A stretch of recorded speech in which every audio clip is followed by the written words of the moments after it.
আসসালামু আলাইকুম রাহমাতুল্লাহ। আজ আমি আপনাদেরকে অহংকারী সাদ্দাতের জীবন সম্পর্কে বলবো। ভিডিওটি শুরুর আগে বলে রাখি যে হযরত আজরাইল আলাইহিস সালাম নিজে বলেছিলেন, আমাকে আল্লাহ ক্রোধ এবং তীব্র হুঙ্কার দিয়ে তৈরি করেছেন। আমার মধ্যে না আছে দয়া আর না আছে মায়া।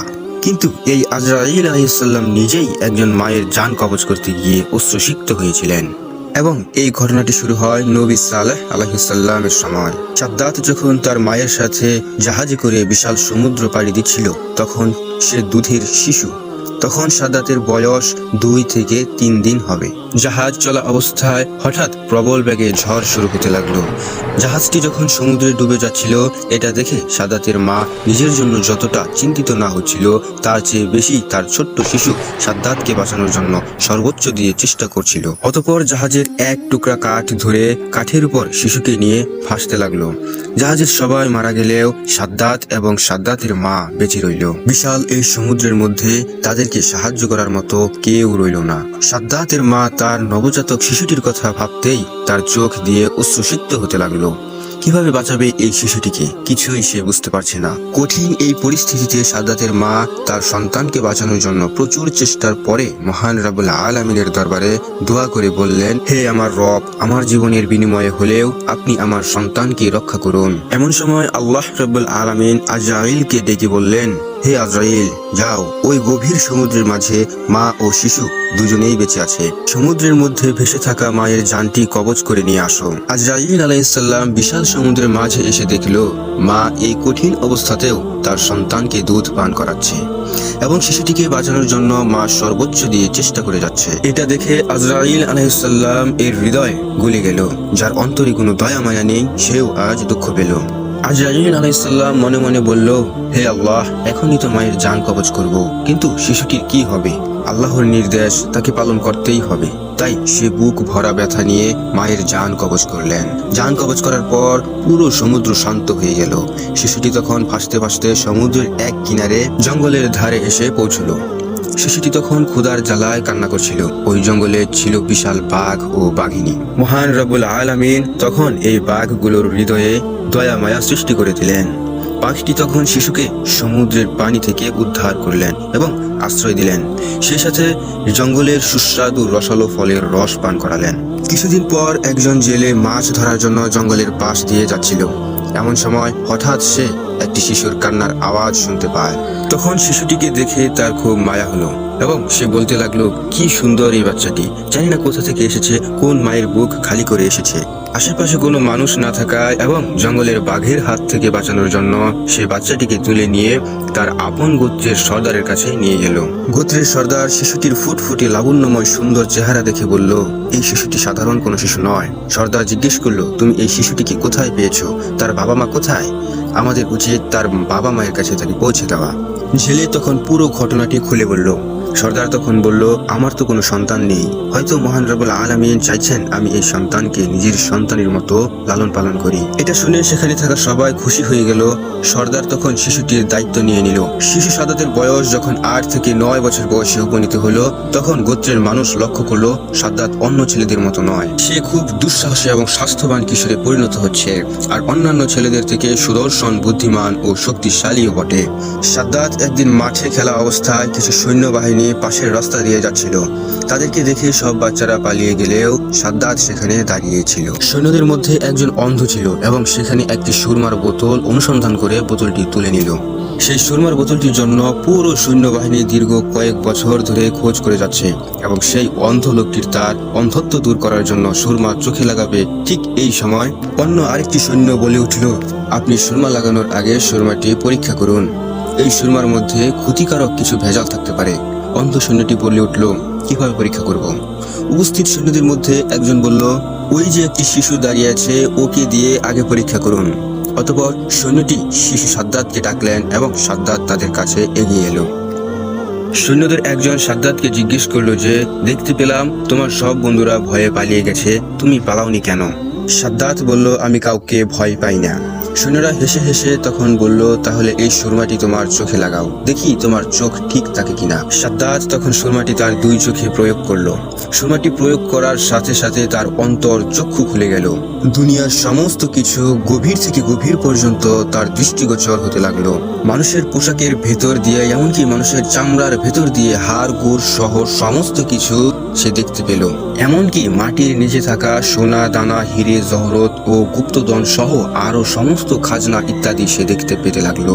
শিশু সাদ্দাত তখন বুঝতে পারলো এই সুরমা কোনো সাধারণ সুরমা নয়, এবং শিশু সাদ্দাত ছিল অত্যন্ত বুদ্ধিমান।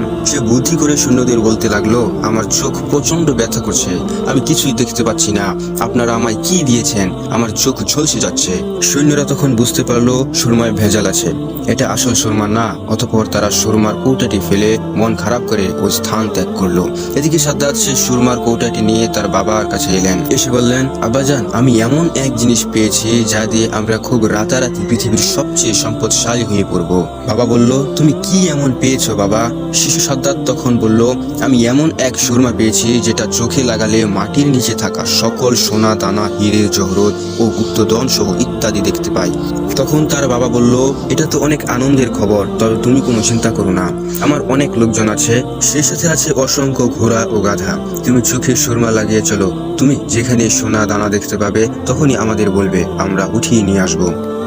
এভাবে 10 বছর পর শিশু সাদ্দাত যুবকে পরিণত হয়। হঠাৎ একদিন তার পালক পিতা সর্দার ইন্তেকাল করেন। সর্দারের মৃত্যুর পর সবাই সাদ্দাতকে সর্দার হিসেবে নিয়োজিত করলো। এভাবে সময়ের সাথে সাথে অন্যান্য রাজা বাদশাদের চেয়ে সম্পদশালী হতে লাগলেন সাদ্দাত। এভাবে ধীরে ধীরে অহংকারী হয়ে গেলেন সাদ্দাত, কারণ তার কাছে ধন সম্পদের ভান্ডার রয়েছে। এমনকি একটা সময় তার দেশের বাদশাকেও সে পরোয়া করতো না। এভাবে কয়েক বছর পর তার প্রশিক্ষণপ্রাপ্ত সৈন্যবাহিনী দ্বারা দেশের বাদশাকে পরাজিত করে সে নিজেই ওই দেশের বাদশা হয়ে গেল। এক রাষ্ট্রীয় ক্ষমতা সে নিজের হাতেই তুলে নেয়। এক সময়ের অসহায় বাচ্চা আজ দেশের বাদশা হয়ে গেল। একদিন সাদ্দাত তার দরবারের উজির, নাজির, মন্ত্রী এবং সকল কর্মচারীকে ডেকে বলল, আমার এত ধন দৌলত, সোনা রূপা এবং আমার সৌন্দর্য আর শারীরিক সক্ষমতা, এমনকি প্রচুর হাতি ঘোড়া রয়েছে, এতে কি আমি খোদা হওয়ার উপযুক্ত নই? উপস্থিত থাকা সকলেই বলল, কেন নয়, নিশ্চয়ই আপনি খোদা হওয়ার যোগ্যতা রাখেন। যার এত ধন দৌলত, দালান কোঠা, হাতি ঘোড়া, প্রাসাদ আছে, সে খোদা না হলে এই দুনিয়ায় খোদার উপযুক্ত আর কে হতে পারে? এগুলো শুনে সাদ্দাতের অহংকার আরো বেড়ে গেল। অহংকারে যেন মাটিতে তার পাই পড়ে না। সে ঘোষণা দিয়ে দিল, এখন থেকে সকল পূজা অর্চনা বন্ধ হয়ে যাবে, এখন থেকে সবাই আমার পূজা করবে। নাউযুবিল্লাহ।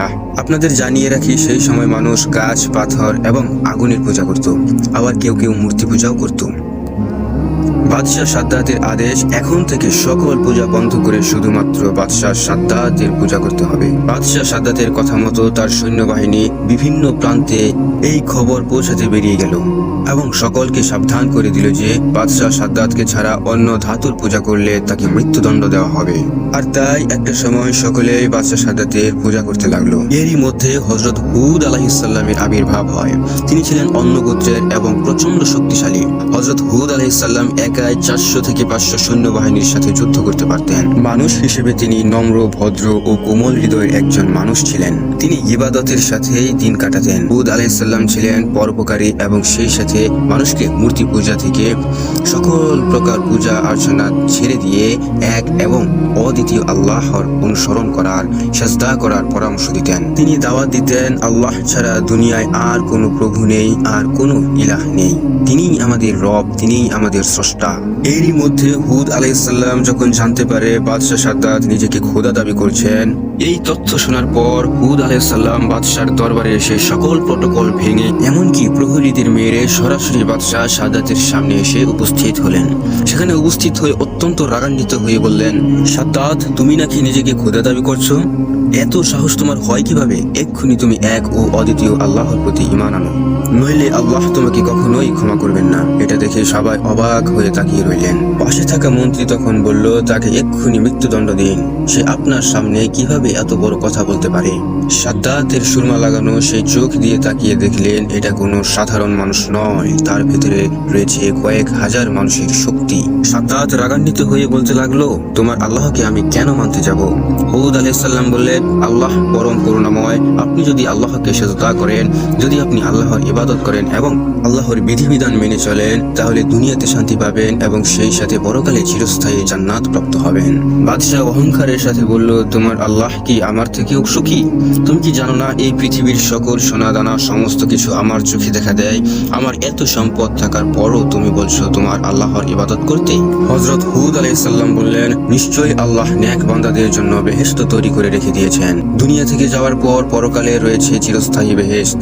বেহেশতে রয়েছে অতুলনীয় শোভা, অফুরন্ত সুখ ও শান্তি। সেখানে কোনো কিছুর অভাব নেই, যেখানে থাকবে হুর, খাবার দাবার সহ আপনার অন্তর যা চায় সবকিছু। সেখানে থাকবে দুধের নহর, মধুর নহর ইত্যাদি আরো অনেক কিছু। হুদ আলাইহিস সালাম এভাবে সকল তথ্য দিলেন বাদশাহ সাদ্দাতকে। হুদ আলাইহিস সালাম বললেন, এখনো সময় আছে, আপনি আল্লাহর পথে ঈমান আনুন। এই কথা শুনে বাদশাহ সাদ্দাত উপহাস করে হাসতে লাগলেন এবং বললেন, ঠিক আছে যাও, তোমার রবের চেয়েও শ্রেষ্ঠ জান্নাত বানিয়ে আমি তোমাকে দেখাবো।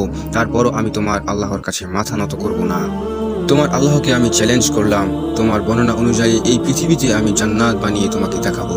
তখন হুদ আলাইহিস সালাম বললেন, তোমার মাথা খারাপ হয়ে গেছে সাদ্দাত, নইলে তুমি এমন কথা বলতে না। আল্লাহ যেটা করতে পারে তার ছিটে ফোঁটাও এই পৃথিবীর কোনো মানুষ করতে পারে না। সাদ্দাত তখন অহংকার করে হেসে বলল, আমি তোমার আল্লাহর থেকে শ্রেষ্ঠ এবং আমি তোমাকে এটা করে দেখাবো।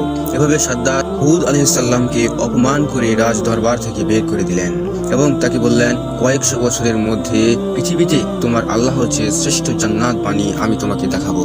প্রিয় দর্শক, জেনে রাখা ভালো যে এই ঘটনাটি নূহ আলাইহিস সালাম এর পূর্বের ঘটনা। তখন মানুষের গড় হায়াত ছিল 1 থেকে 1,500 বছর বয়স পর্যন্ত। তারপর বাদশাহ সাদ্দাত তার সমস্ত উজির, নাজির, মন্ত্রী এবং কর্মচারীকে ডেকে বললেন, আমি দুনিয়াতে বেহেশত বানানোর পরিকল্পনা করছি, সুতরাং তোমরা উপযুক্ত জায়গা শনাক্ত করো। সাদ্দাতের প্রধান উপদেষ্টা দীর্ঘ 15 বছর পুরো বিশ্বে ভ্রমণ করে অবশেষে একটি স্থান নির্বাচন করেন। খবরটি জানানোর জন্য তারা সবাই রাজার দরবারে এলেন। এসে সাদ্দাতের প্রধান উপদেষ্টা সাদ্দাতকে বললেন, হুজুর, বেহেশত বানানোর জন্য অত্যন্ত সুন্দর ও উপযুক্ত স্থান নির্বাচন করেছি। সাদ্দাত বলল, কোন সেই স্থান? স্থানটির বর্ণনা দাও। তখন সেই প্রধান উপদেষ্টা বলল, স্থানটি লম্বায় 8,000 মাইল এবং চওড়ায় 5,000 মাইল। কথাটি শুনে সাদ্দাত অনেক খুশি হলো। সাথে সাথে বাদশাহ সাদ্দাত ঘোষণা করলো, আজ থেকে এই দেশে কারো বাড়িতে কেউ কোনো স্বর্ণ রূপা রাখতে পারবে না, সমস্ত সোনা দানা রাজদরবারে রেখে যেতে হবে। আদেশ মতো সৈন্যবাহিনী দেশের বিভিন্ন প্রান্তে প্রত্যেকটা বাড়িতেই অনুসন্ধান করতে লাগলো। যার বাড়িতে স্বর্ণ, রূপা, হিরে, জহরত, মণি ও মুক্তা পাওয়া যেত সেগুলো তারা জোরপূর্বক উঠিয়ে নিয়ে আসতো। এভাবে সাদ্দাতের সৈন্যবাহিনী দেশের সাধারণ মানুষের উপর অত্যাচার শুরু করে দিল। বাদশাহ সাদ্দাত মন্ত্রীকে জিজ্ঞেস করলো, বেহেশত বানানোর কাজ কত দূর? মন্ত্রী বলল, হুজুর, দুনিয়ার বিভিন্ন প্রান্তে যেখানে যত মূল্যবান জিনিস ছিল সব আমরা জোগাড় করেছি, সব আমরা লুটে নিয়েছি।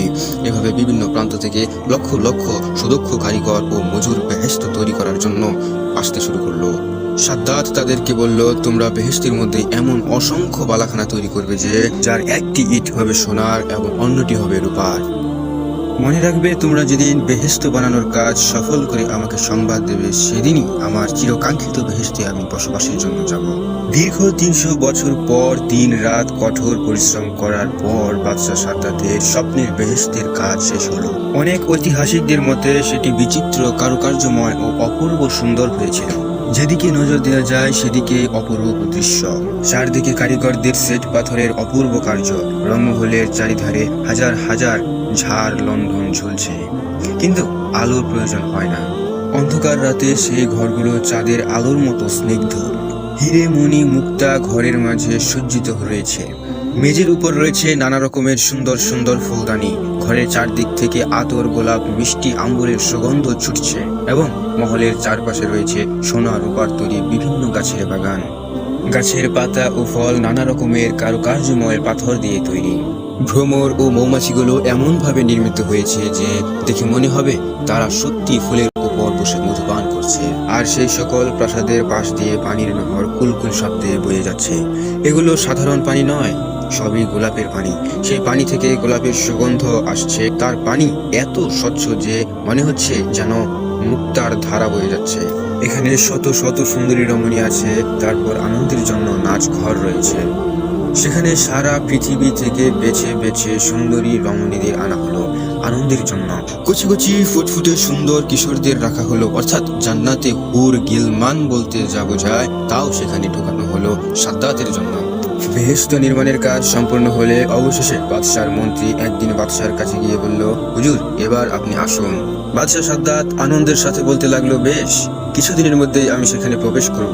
তুমি একটি বিশাল রাজ আয়োজনের ব্যবস্থা করো। সাদ্দাতের সম্মানার্থে বেহেশতে প্রবেশের চারপাশে নির্মাণ করা হলো অসংখ্য নর্তকীদের স্টেজ, যেখানে নেচে গিয়ে সাদ্দাতকে আমন্ত্রণ জানানো হবে। সুন্দরী যুবতীদের দাঁড় করিয়ে রাখা হলো বাদশাহ সাদ্দাতকে অভ্যর্থনা জানানোর জন্য। মোট কথা, বাদশার আরাম আয়েশের জন্য যত কিছুর প্রয়োজন সবই তারা করলো।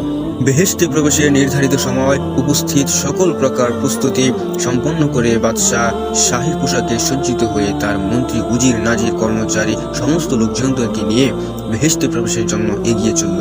কিছু দূর যাওয়ার পর দূর থেকে নজরে পড়ল বেহেশতের এক অংশ এত চমকপ্রদ যে চোখ ঝলসে যেতে লাগলো। আনন্দে সাদ্দাতের ভেতরে হইচই শুরু হয়ে গেল। মনে মনে বলতে লাগলো, হ্যাঁ, এই তো সেই স্বপ্নের বেহেশত। সাদ্দাত বলল, কোথায় হে হুদ? হুদকে ডেকে আনো। আমি সেই এক এবং অদ্বিতীয় খোদার নবী হুদকে দেখাতে চাই যে এমন বেহেশত কি তোমার খোদা বানাতে পেরেছে। সাদ্দাতের রাজ দরবারের উজির নাজিররা নবী হুদকে আমন্ত্রণ জানালেও আল্লাহ রাব্বুল আলামিন নবী হুদকে জিবরাইল আলাইহিস সালামের মাধ্যমে নিষেধ করে দিলেন যেন তিনি সেই বেহেশতে উদ্ভাবনে অংশগ্রহণ না করেন, কারণ আল্লাহর পরিকল্পনা ভিন্ন ছিল। পবিত্র কোরআনে আল্লাহ বলেন, তারাও পরিকল্পনা করে আর আল্লাহও পরিকল্পনা করে, নিঃসন্দেহে আল্লাহ সর্বশ্রেষ্ঠ পরিকল্পনাকারী। সাদ্দাত প্রচন্ড আশা আকাঙ্ক্ষার সাথে যখন বেহেশতের দরজার কাছাকাছি এসে পড়ল, তখনই বেহেশতের দরজার সামনে হযরত হুদ আলাইহিস সালামকে দাঁড়িয়ে থাকতে দেখলেন। চিৎকার করে বাদশাহ সাদ্দাত বলল, কি হে হুদ, দেখেছো আমি কি নির্মাণ করেছি? কিন্তু আমার বেহেশতে তোমাকে ঢুকতে দেব না। শুধু দূর থেকে এক নজর দেখেই তোমাকে এখান থেকে চলে যেতে হবে। সাদ্দাত যতই বেহেশতের দরজার কাছাকাছি অগ্রসর হচ্ছিল, ক্রমশই সাদ্দাত দেখতে পেল হুদ আলাইহিস সালাম এর দেহ পরিবর্তিত হয়ে একটা সুন্দর ফুটফুটে যুবক হয়ে গেল। বাদশাহ সাদ্দাত চিৎকার করে বলতে লাগলো, কি হুদ, এখন জাদুমন্ত্র করছো? যত কিছুই করো, বেহেশত তুমি দেখতে পাবে না। বেহেশত শুধু আমার। যাও, তোমার প্রভুকে বলে দাও সাদ্দাত কি বানিয়েছে। সাদ্দাত যখন আরো কাছাকাছি চলে এলো বেহেশতের দরজার, তখন দরজার সামনে থাকা সেই অলৌকিক যুবক সাদ্দাতের কানের কাছে এসে বলল, আমি হুদও নই, আমি যুবকও নই, এমনকি আমি জাদুকরও নই, আমি মালাইকাল মাউদ আজরাইল। সাদ্দাত হতভম্ব হয়ে গেল। সে বলল, আমার সাথে মশকরা করছিস? আজরাইল আলাইহিস সালাম শান্ত গলায় বললেন, আমি আজরাইল ফেরেশতা, তোমার জান কবজ করার জন্য সবকিছুর মালিক এক এবং অদ্বিতীয় আল্লাহ আমাকে পাঠিয়েছেন।